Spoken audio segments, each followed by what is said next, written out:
Hey everybody, welcome to Obscurities in Miniatures. You can see we've got our long neck from Mini Monster Mayhem hanging around, waiting for some company.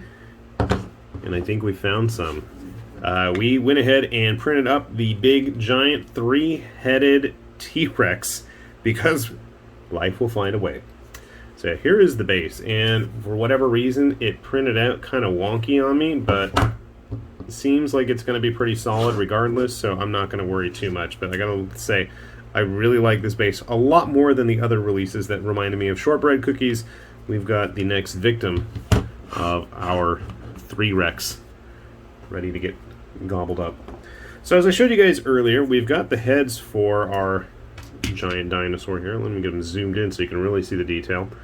It is quite the feathery fiend, and everything has been hollowed out, which is nice. You're going to save yourself some resin, and it's still going to be a rather big, solid model. I have absolutely no freaking clue how this is going to get painted. You guys are going to have to help me with that. I have no idea. I'm thinking we need like a base body color and then the plumage of varying degrees. Well, and we need it for the long neck as well. So here you have the 3 heads. If you're curious how big these heads are, they are approximately 2 witch hunters long. Right? That is the math that we're going to use. And about 2 witch hunters tall. So we've got the 3 heads. We've got the base. Now, if you do not want a 3-headed T-Rex, never fret. You can actually print it completely, well, somewhat normal. Here we have the body cavity, and you'll notice we've got all kinds of holes and plugs, nice and easy to air out. You'll notice these plugs here on the body, and there's these 2 random spots. That's what's going to be for the platform.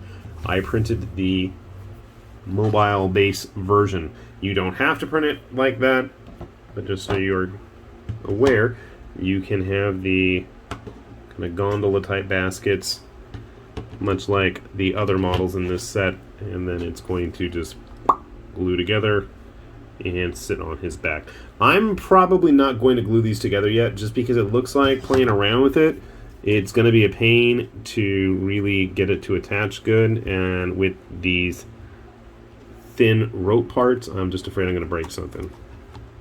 Maybe we'll blue tack it together. But it looks like you're going to have some good space to stick models in there. Enough space for a 50mm based Artel orc. Of course, you want to strap guns all over this. I wouldn't blame you. So we've got the 2 bases. You can see this is going to be... Surprisingly, I didn't use up all the resin from the bottle printing this guy. I actually used it for quite a bit of other stuff.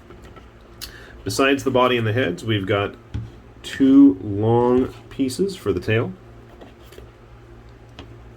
with an assortment of feathers everywhere. You can see that each tail section is almost as long as the body. So I think this guy's probably going to end up being as long, if not longer, than our long neck hanging around in the back here. He was already pretty decently sized. Finally, we've got the legs. Nice detail. Big solid cast. These are, I think, are the only solid pieces of the entire thing besides the platforms and the base, obviously. I was kind of surprised the base wasn't hollowed out, but that's probably for the best. So, I've got a massive pile of parts here, and I got to get this stuff all put together now, don't I? So, I'm going to at least build up our 3-Rex. And you know what's funny? I actually have a bunch of other dinos from this release of Mini Monster Mayhems that have not been shown off. So I'm going to grab those while I'm at it, and just we'll have a dinosaur menagerie in just a little bit. So sit tight, please. Alright, folks. I did it. I've been spending all my free time, I feel like I'm printing stuff these days. But we went ahead and we got our giant 3-headed T-Rex all put together, and got that base again. Really nice detail, but that's not the crowning piece. This sucker is massive. absolutely massive. And I always forget where his feet are supposed to go, even though I've been playing around with it. Okay. So you can see he actually does stand upright on that base. A little bit of gap filling needed. I think if you get it painted, that's not going to be a huge issue. If you're curious just how big he is, well, with maybe one head, or even without, I'd say you have a nice Carnosaur proxy, or if you wanted to go with a Dreadsaurian, if you're doing Lizardmen, who knows what kind of stuff you could use this big old monstrosity for if you're going to be rolling in like Kings of War and 9th Age. I'm sure you guys can come up with some cool, interesting ideas, better than me, what to use it for. But then again, part of the cool part of this guy is, you know, you can see those squares cut out of his side there. That's because he's got his howdah thing, and I can't remember which direction.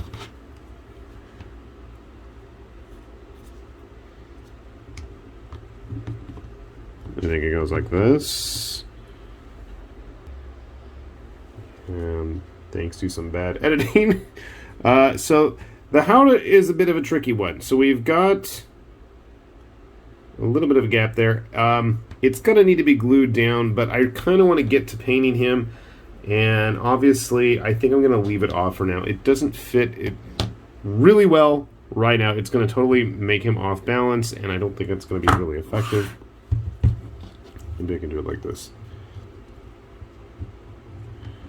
So those strings were kind of a pain to print, I'll be honest with you, to at least get off of the print bed.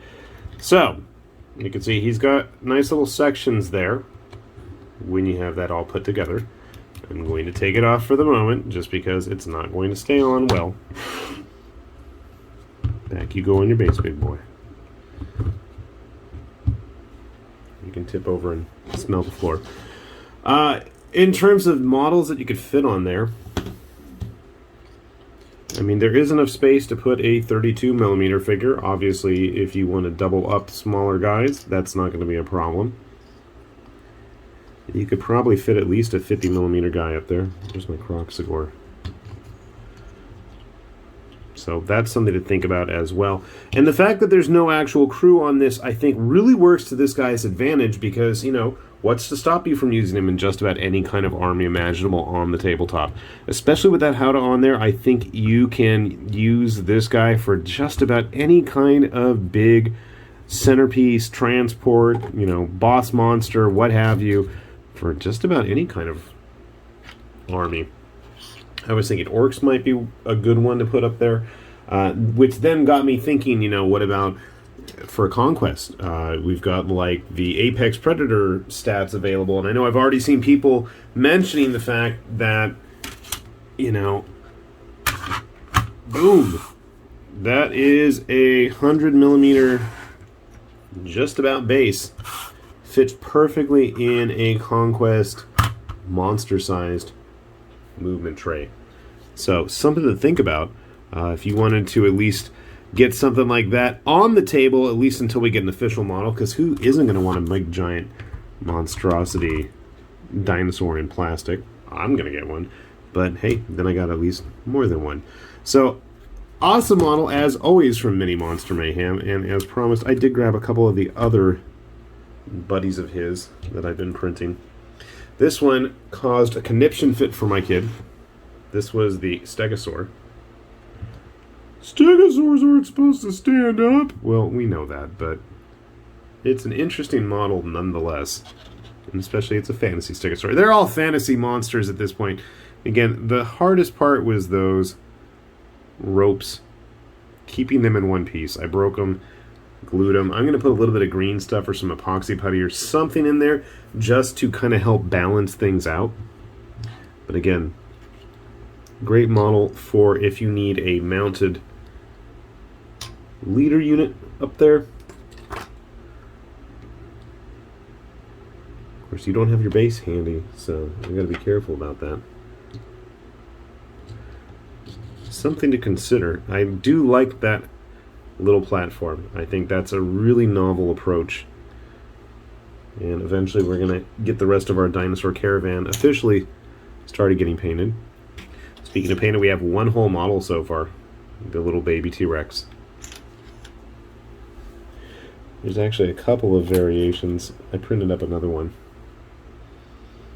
Not that it's easy to see. I really like this resin for printing. It gives me a nostalgic feel for going to the LA Zoo when they used to have the old wax statue machines. I remember we had a statue of a gorilla with a similar color my brother had that he proceeded to destroy over the years, but got some nice feathered raptors that were available in this release as well. And the nice thing is, if you guys take a look at, places like my mini factory, there's always some kind of special sale going on. If you dig this stuff, chances are you can probably get it for a nice little chunk off. So I will put a link both to Mini Monster Mayhem's actual Patreon page, where you can take a look at what other the newest craziness is going on, or we're also going to put the My Mini Factory link down there as well, and hopefully you guys are going to find some stuff that you like there, just like I did. So I've got quite the menagerie in need of paint.